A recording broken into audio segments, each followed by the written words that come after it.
യുകെയിലുള്ള BRP കാർഡുകൾ 31st of December expire ആയതാണെങ്കിലും അതിൻ്റെ validity നമുക്ക് 31st of March വരെ നമുക്ക് ഉപയോഗിക്കാമെന്ന് പറഞ്ഞിട്ടുണ്ടായിരുന്നു.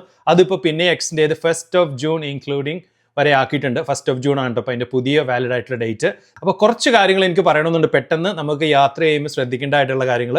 ഒന്നെന്ന് പറഞ്ഞു കഴിഞ്ഞാൽ നമ്മൾ ഈ BRP കാർഡ് നമ്മൾ തീർച്ചയായിട്ടും കയ്യിൽ കരുതുക 1st of June ഇൻക്ലൂഡിങ് വരെ. പിന്നെ രണ്ടാമത്തെ കാര്യം എന്ന് പറഞ്ഞു കഴിഞ്ഞാൽ നമ്മുടെ ഷെയർ കോഡ് നമ്മൾ ജനറേറ്റ് ചെയ്യുക എന്നുള്ളതാണ്. ഷെയർ കോഡിൻ്റെ വാലിഡിറ്റി എന്ന് പറഞ്ഞാൽ 90 days ആണ്. അപ്പോൾ തീർച്ചയായിട്ടും അത് ഓർക്കുക. അത് ജനറേറ്റ് ചെയ്ത് അതിൻ്റെ ഒരു ഫിസിക്കൽ പ്രിൻ്റ് ഔട്ടോ അല്ലെങ്കിൽ സ്ക്രീൻഷോട്ടോ നമ്മുടെ കയ്യിൽ വെക്കുക എന്നുള്ളതാണ് കേട്ടോ. പിന്നെ UKVI അക്കൗണ്ട് നമുക്ക് ആക്സസ് ചെയ്യാൻ പറ്റുന്ന നമ്മൾ യാത്ര ചെയ്യുമ്പോഴേക്കും. പിന്നെ ഇതിൻ്റെയൊക്കെ നമുക്ക് ഒരു പ്രിൻ്റ് ഔട്ട് എടുത്ത് കയ്യിൽ വെക്കാവുന്നതാണ് കേട്ടോ, നമ്മുടെ വിസയുടെയും കാര്യങ്ങളൊക്കെ.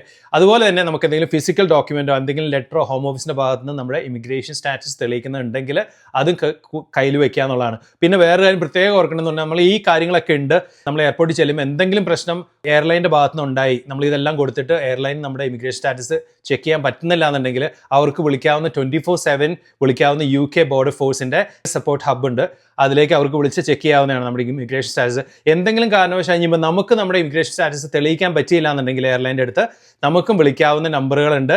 അത് ഒരു 0800 നമ്പർ ഉണ്ട്, അതുപോലെ തന്നെ 02, 03 നമ്പർ ഉണ്ട്. ഇതെല്ലാം താഴെ ഞാൻ ഡിസ്ക്രിപ്ഷനിൽ കൊടുത്തിട്ടുണ്ട്. അപ്പോൾ ഇങ്ങനെയുള്ള കാര്യങ്ങളൊക്കെ ചെയ്ത് കഴിഞ്ഞാൽ നമുക്ക് സേഫായിട്ട് സെക്യൂറായിട്ട് സമാധാനമായിട്ട് നമുക്ക് യാത്ര ചെയ്യാം കേട്ടോ.